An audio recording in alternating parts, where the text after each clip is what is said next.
Bonjour à tous et bienvenue enfin sur l'épisode 14 de la série Génération procédurale. Cet épisode a pris pas mal de temps à sortir vu que j'ai travaillé sur d'autres projets à côté. Je vais essayer de remettre cette série sur les rails au plus vite et donc de faire un maximum d'épisodes pour essayer de rester le plus régulier possible. Donc aujourd'hui, flat shading, je vous en ai parlé à l'épisode précédent à la fin. Voilà un petit peu à quoi ça ressemble.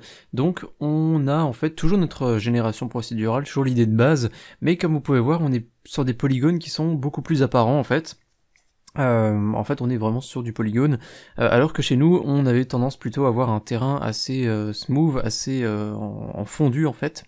Donc aujourd'hui, on va ajouter une petite option pour ajouter ce flat shading. Donc si vous aimez cette option, si vous aimez ce visuel, vous pourrez l'activer. Si vous n'aimez pas trop ou que vous préférez celui qu'on a habituellement, vous pouvez simplement laisser l'option désactivée.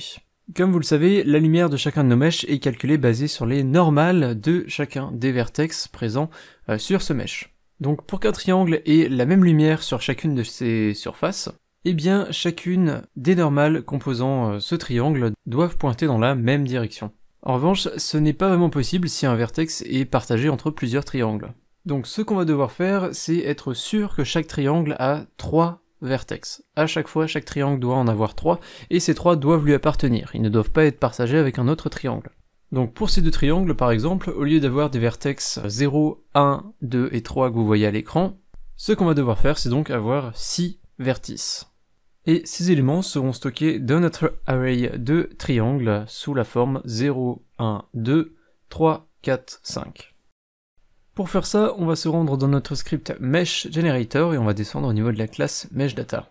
Tout en bas de cette classe, on va ajouter une nouvelle méthode qu'on va simplement appeler Flat Shading. On va créer une nouvelle array de type vector3 qu'on va appeler Flat Shaded Vertices égale à un nouveau vector 3 qui aura la taille triangles.length. Et ce n'est pas des parenthèses, ce sont bien des crochets qu'il faut mettre autour.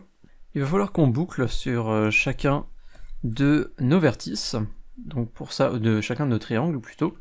Donc on va dire for int i égale 0, on va créer une boucle, i inférieur à triangles.length.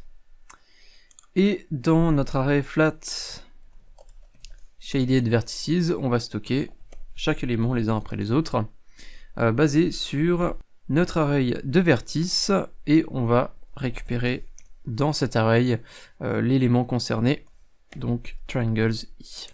Et il va falloir ensuite qu'on réattribue à notre array triangles à l'élément i, donc celui sur lequel on est l'index, le même index que sur lequel on est en train de boucler, on va simplement l'attribuer à i. Donc on va mettre à jour l'élément i dans triangles. Et sur le même principe, on va s'occuper maintenant des UVs, donc on va créer une nouvelle array de type vector2 qui va être flat shaded UVs, je vais y arriver, qui va être égal à une nouvelle array de type vector2, toujours avec triangles.length, et on va faire pareil que ce qu'on a fait ici, évidemment avant la réattribution du triangle, sinon on risque d'avoir un résultat un peu bizarre. Donc flat shaded UVs i égale vertice, c'est pas vertice, c'est UVs, et on envoie toujours triangles i. Maintenant qu'on a fait ça, ces deux éléments ici, nos vertices et nos UVs en mode flat shaded, eh bien il va falloir qu'on les envoie dans Create Mesh, parce que on veut créer toujours un mesh, le principe est toujours le même, comme j'ai dit au début de l'épisode, sauf qu'ici on envoie vertices et triangles, et nous, ce qu'on veut utiliser comme vertices, ce sont ceux du flat shading, à condition que l'option soit activée. Donc ce qu'on va faire, c'est qu'on va pas adapter Create Mesh, on va pas s'embêter à refactorer cette partie du code, on va simplement dire que nos vertices, c'est-à-dire ceux qui seront utilisés pour créer le mesh, ça va être égal à flat shaded vertices. Et on va faire pareil pour UVs égale flat shaded UVs. Et de cette manière, on pourra directement créer le mesh basé toujours sur les mêmes noms de variables. Par contre, il va falloir évidemment qu'on sache si on a envie que le flat shading soit activé. Donc il va falloir qu'on ajoute l'option. On va remonter au niveau de notre classe Mesh Data. Ce qu'on va faire, c'est que dans public mesh data, on va ajouter un argument de type booléen qui va être use flat shading. Donc basé sur un true ou false, on activera ou non l'option de flat shading.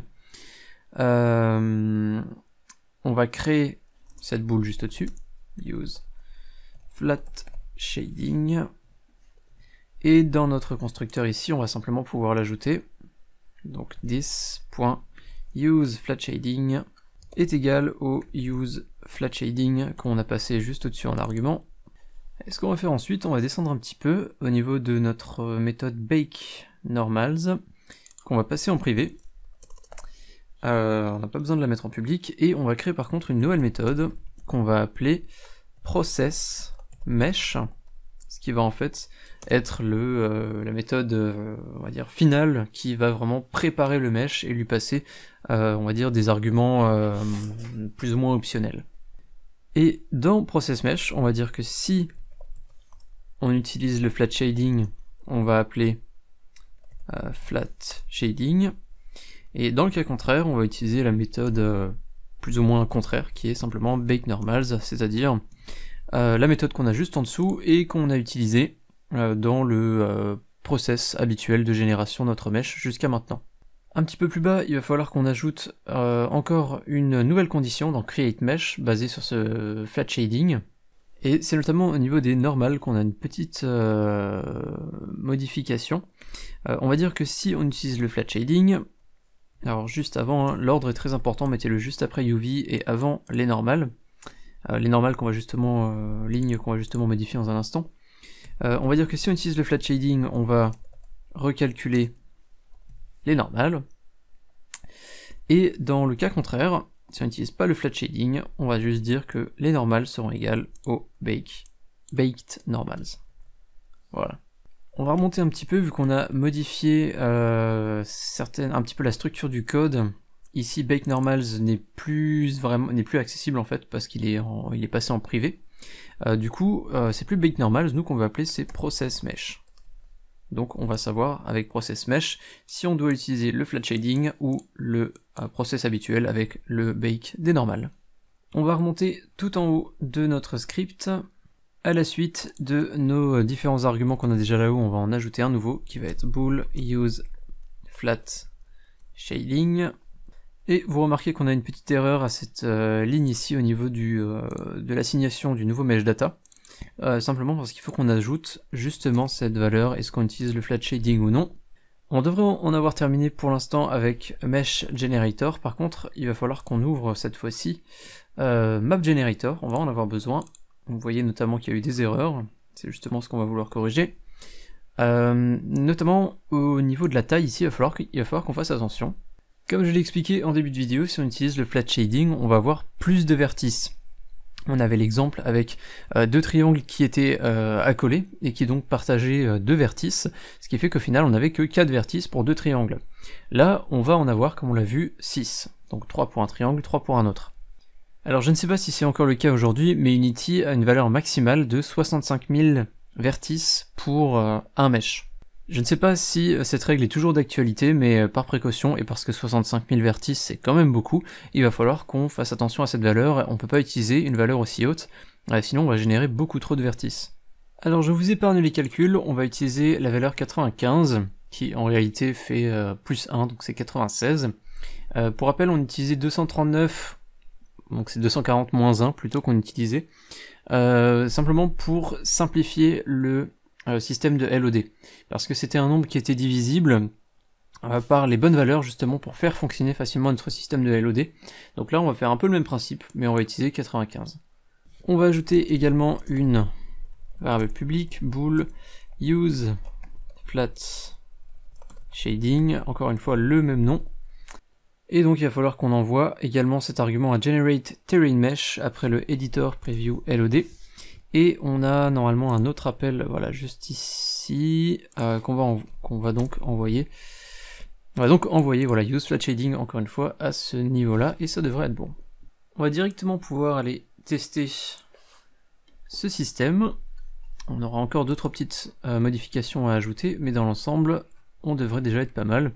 Donc sur le Map Generator, je vais utiliser le Use Flat Shading, et vous voyez qu'on a une map plus petite qui est générée, et vous pouvez voir qu'on a bien cet effet visuel avec le Flat Shading. Donc c'est beaucoup moins lisse que ce qu'on a sans le Flat Shading, hein. D'ailleurs vous voyez la différence entre les deux. On peut éventuellement cocher ça, appuyer sur Play, on va voir sur une échelle un petit peu plus grande ce que ça donne. Donc nos vertex sont toujours tous bien alignés, on ne voit pas d'espace entre eux. Et ça nous fait un très bel effet visuel. Donc comme d'habitude, vous pouvez continuer de faire vos tests en modifiant les différentes valeurs hein, dans Map Generator. Et j'attire votre attention sur quelque chose, on a le Editor Preview LOD qu'on peut modifier hein, directement dans l'éditeur. Sachez que si vous utilisez la valeur 5, vous allez récupérer une erreur dans la console, simplement parce que, vu qu'on a utilisé 95 ici, eh bien on ne peut pas utiliser 5, parce qu'on fait 5 x 2, et 95 n'est pas divisible par 10. Donc voilà, il faut juste faire attention à cet élément-là.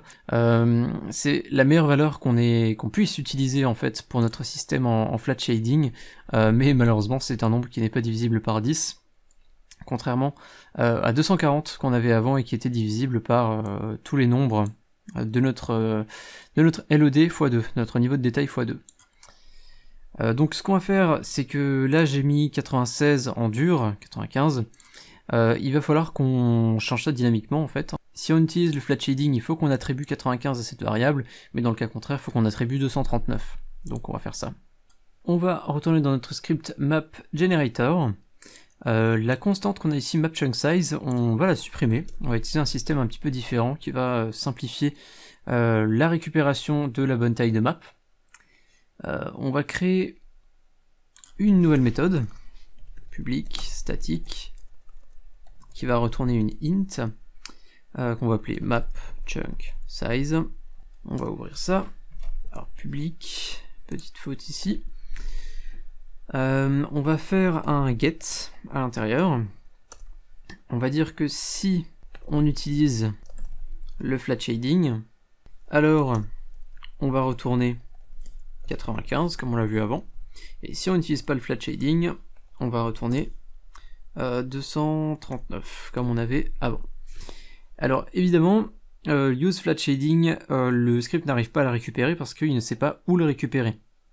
Donc en fait, on va utiliser un système dont j'ai oublié le nom, j'ai un trou de mémoire, je vais essayer de retrouver ça et de l'ajouter à l'écran au montage. On va en fait récupérer ce propre script map generator pour accéder à la variable use flat shading. Donc en fait, le principe, c'est qu'on va ajouter une variable statique là-haut, qu'on va appeler, enfin de type map generator déjà, qu'on va appeler ensuite instance. Et ensuite, on va dire que si on n'a pas d'instance, c'est-à-dire que si on ne sait pas en fait où récupérer flat shading pour l'instant, eh bien on va dire que l'instance, ça va être find object of type. On va chercher un objet dans la scène qui s'appelle map generator. Donc en fait c'est ce propre script. Et là on va pouvoir dire instance.useFlatShading, donc le script va savoir où est-ce qu'il peut récupérer useFlatShading, où est cette variable, qui est en fait juste ici.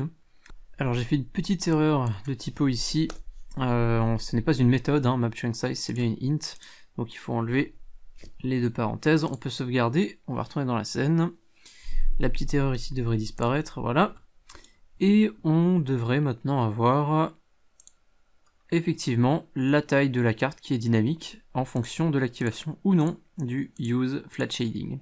Vous avez maintenant la possibilité d'utiliser ou non l'option de Flat Shading. Et c'est tout pour cet épisode 14 de la série Génération procédurale.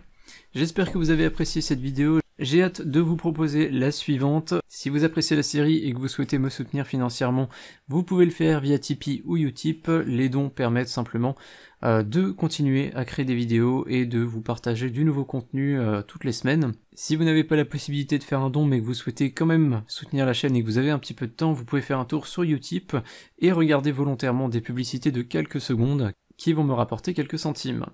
Pour plus d'informations sur ces deux plateformes, Tipeee et Utip, vous avez des liens en description.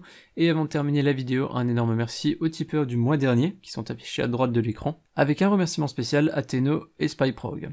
Et pour terminer, un petit message assez temporel, mais je vous souhaite de bonnes fêtes si vous regardez cette vidéo lors de sa sortie. A bientôt, salut!